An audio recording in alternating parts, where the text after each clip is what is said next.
encore ñu bëri ñu ngay gis ñuy dégg di wax ni may kenn ni visé nañu ne une séparation probablement mën na leen conduire ñoom ci poste su premier ministre parce que jàpp nañu ne am nañu ay schéma tactique de manipulation yu ñuy mën a am ba am poste de nomination boobu noonu te posé wuñ dara ci espace politique bi ci chéquier politique mais seen làmmiñ bu neex ak seen discours mën na leen yóbbu ci ba ñu am yenn occupation yi te duñu ko mérité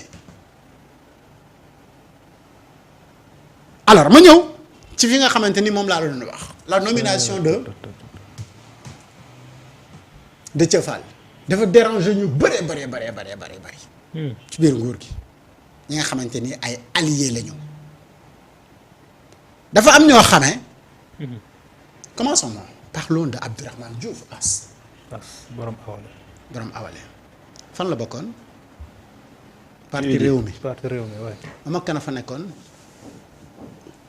Déthié Fall après mu génn Déthié Fall def benn acte de courage ñu bëgg ko imposer mu génn xàll yoonam dem mu ñëw ñu jox benn ministère bu toll ne infrastructure même moom ministère am infrastructure am dañ ko jël ne ko jox ko Déthié Fall ça n'a pas pu beaucoup de ministres ah. parce que foofu moo nekkoon secteur de tappale bu nga xamante ni ñoom ñëpp fa la ñu mënoon a jaar ngir def léegi ñu bàyyi leen administration. mais pas gestion des infrastructures. et gestion des infrastructures wax nañu ko fi répété ko mooy scandale yi am ci ministère yëpp ak yàq bi ak bambula bi fi ñu doon jaar pour mën a sàcc alalu askan wi foofu lañ ko doon jaarale alors tey yow boo bokkoon ak nit parti politique. donte ci parti boobu ngeen bokkoon man képp ku jógee ci parti politique boobu noonu damay am benn regard bu may am ci yoon. donte am na des exceptions cette rigueur là bi nga xamante ni moom la Déthié Fall am mu ñëw tey mu am ministère bu toll ne infrastructure yow ñu jox la environnement parce que même bi ñu ko joxee environnement neexu ko parce que moom dafa bëggoon des fi nga xamante ni moom mooy ministère de l'enseignement supérieur de la recherche ak innovation mais finalement mu dem environnement et loolu ça ne l'a pas neexu ko. donc changement boobu moo mën na andi ay. mais indi na yu bëri mën na expliquer sortie bi. indi na yu bëri. bàyyil ma passe Samba après ma ñëwaat ci Abdourahmane. Vous avez beaucoup de choses à dire. Bon, moi je vais faire juste une analyse politique par rapport à la sortie de Abdourahmane Diouf. Du dérapage, du haine. C'est bien calculé, bien mesuré. Les mots qu'il a placés ont été bien réfléchis. Le contexte, le timing, lépp la préparé. Abdourahmane Diouf c'est la partie visible de l'iceberg. xam nga bu ne président de la République jël ses responsabilités loolu la ñuy wax élément de langage boo déggee élément de langage toujours dafay génne ci benn officine benn groupe benn lobby ñu préparer benn stratégie accompagner ko ak ay mots pour aboutir ci seen objectif. Je donne l'exemple de Idrissa Seck. bi ñu ko bëggee taqali ak Ablaye Wade xam lu ñu doon wax Idrissa Seck dafay doon Ablaye Wade te deewagul ñu commencé mu ngi commencé di doon Ablaye Wade te deewagul place su Ablaye Wade bi lay xool. élément de langage boobu la ñu utiliser ba finalement ils ont réussi à convaincre Ablaye Wade y a eu ce problème là après ñu dem Macky Sall.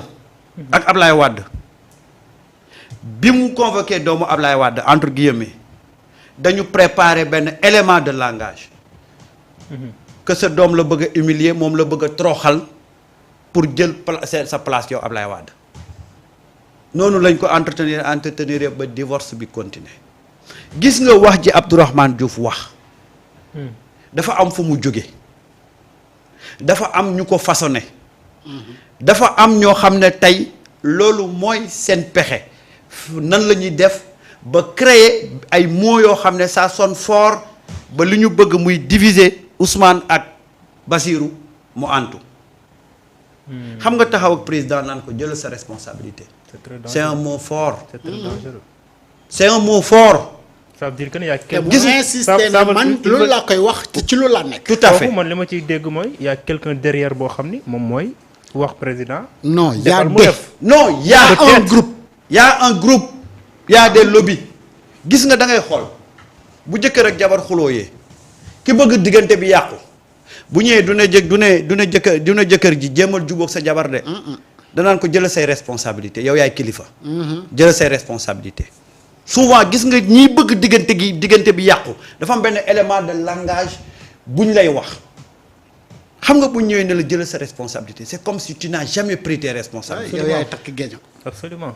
Imaginez wax yooyu. loolu laa la bëgg a wax. C'est très grave pour un ministre de la République nga taxaw ak sa président nga ne ko jëlal sa responsabilité ku la yor pendant 1 an 8 mois tu sors pour dire à kooku jëlal sa responsabilité comme si pendant ces 1 an et 8 mois là il n'a jamais pris ses responsabilités. il veut parler de quelqu'un. Non, il parle du président. Vous voyez là le langage qu'il a utilisé. C'est très grave. Moi aussi j'étais à la place du président. Prochain conseil des ministres de photo. il doit être limogé. Oui. Mais comment tu peux être dans un gouvernement pendant 1 an 8 mois ngay def sorti ne président jël ses responsabilités loolu boo demoon sax ba koy wax du wax buy génn ci biti. oui je suis d'accord avec vous. mu ñëw Abdourahmane a insulté la mémoire et des torturés et des victimes et des familles des victimes. Justice pour les vainqueurs mais ne non waruñ def justice pour les vainqueurs mais quand le vainqueur est le peuple sénégalais on doit faire une justice pour ce peuple-là parce que dans cette histoire-là le vainqueur c'est le peuple sénégalais. justement. donc moom il n'a pas compris qui est le vainqueur. Ah. il parle d'un parti C'est-à-dire comme c'est-à-dire que qu'est-ce qu'il veut en réalité? Oui. Quand tu dis justice pour les pas de justice pour les vainqueurs il parle de Pastef. il veut dire quoi? il parle de Pastef évidemment. Mais fille, le vainqueur, c'est le peuple sénégalais. absolument. Mais si on ne fait pas une justice pour ce peuple-là, on fera justice pour qui? Hein? Pour cette minorité-là,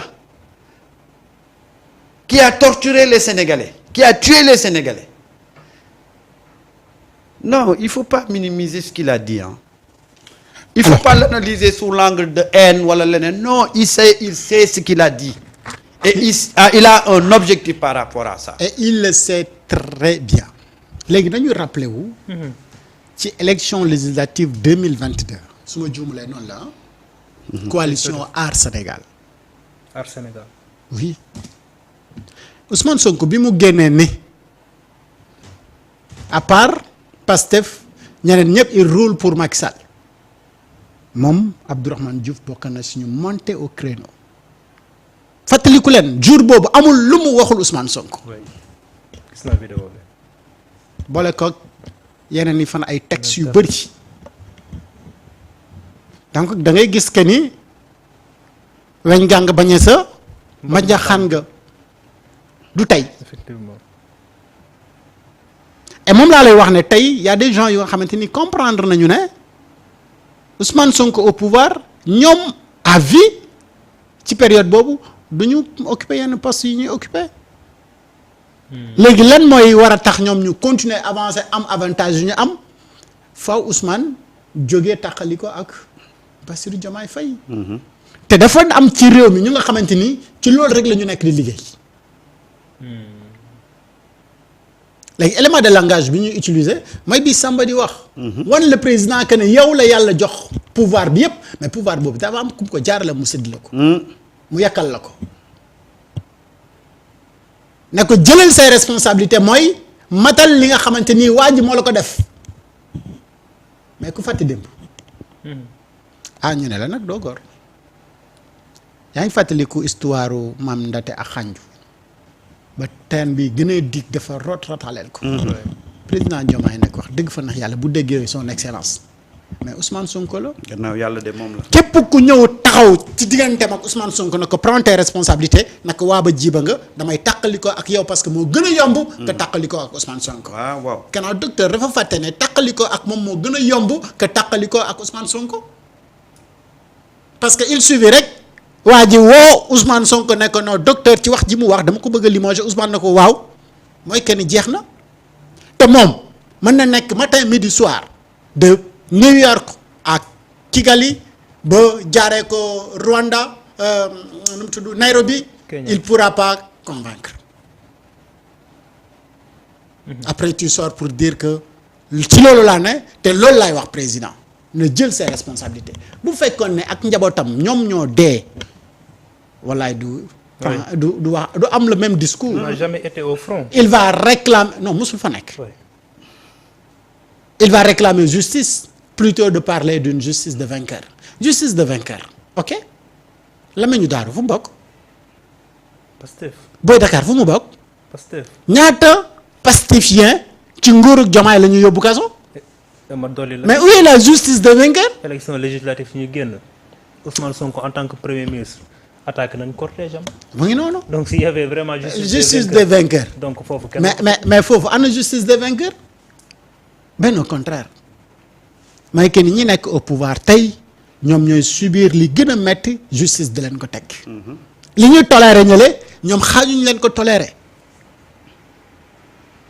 et bi ñu nekkee ci opposition bi bu ñu sëqatoon wala ñu def emoji sax ñu yóbbu leen kaso te aujourd'hui vous nous parlez de justice des vainqueurs alors que ñun ñëpp xam nañu ne à un moment donné de 2021 ba 2024 ce qui s'est passé au Sénégal mais c'était tout sauf une république buy marcher comme ça se doit mooy waa APR seen bopp ñoo lay fekk sa kër jàppalu yóbbu la commissariat pour ñu jàppalu tëj ana am réew muy dox muy gis loolu benn waay bu kenn xamul Anita la tudd de nee na Diop la sant kenn xamul moom moo nekk ci Facebook bi rek ku mu ciblé joxe sa numéro téléphone ak foo dëkk suba ñu ñëw jàpp la def nga defoo seen yoon nekku ci loolu république buy dox la waa dëkk boobu noonu loolu yëpp am fi nga ne duñ ko réparer après yow nga tuddee loolu justice des vainqueurs dafa fekk ne nag kon yow sa pexe moom moo jubul lan la bëgg.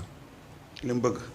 la mu bëgg. justice boobu. parce que dem na ba on ne doit pas exiger. la mu bëgg le président Bassirou Diomaye Faye mu jóg ci les questions. la mu bëgg wax mooy liy bëgg-bëgg Ousmane Sonko warul nekk une obligation pour le président de la République te bëgg-bëgg Ousmane Sonko mooy que ñu am benn justice bu taxaw pour askanam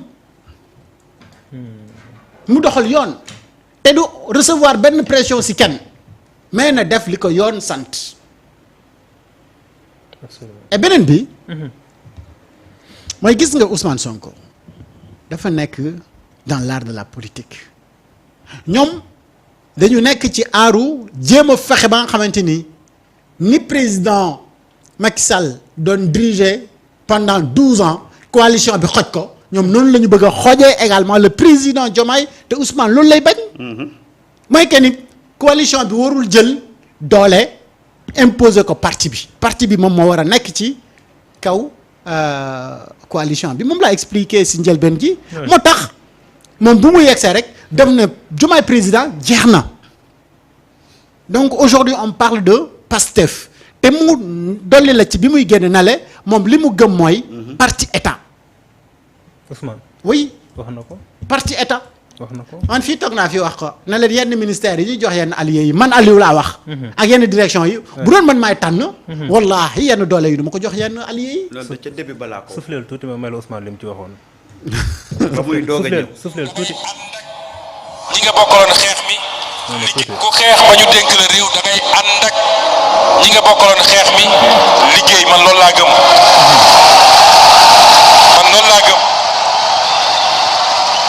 moo xam dañ ko tuddee parti état wala ñu tuddee ko nu leen neex état boo dem parti état fa nekk tey Amérique parti état fa nekk ndax ki ñu fal bu ñëwee day changé li fa newoon yëpp andi ñi muy liggéeyal moo tax ñu naan administration Bush administration Trump administration diw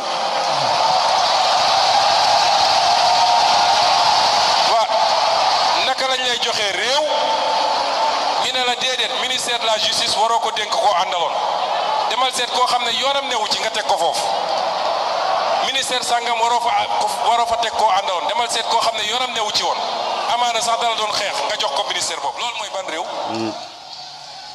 Ousmane lii la waxoon.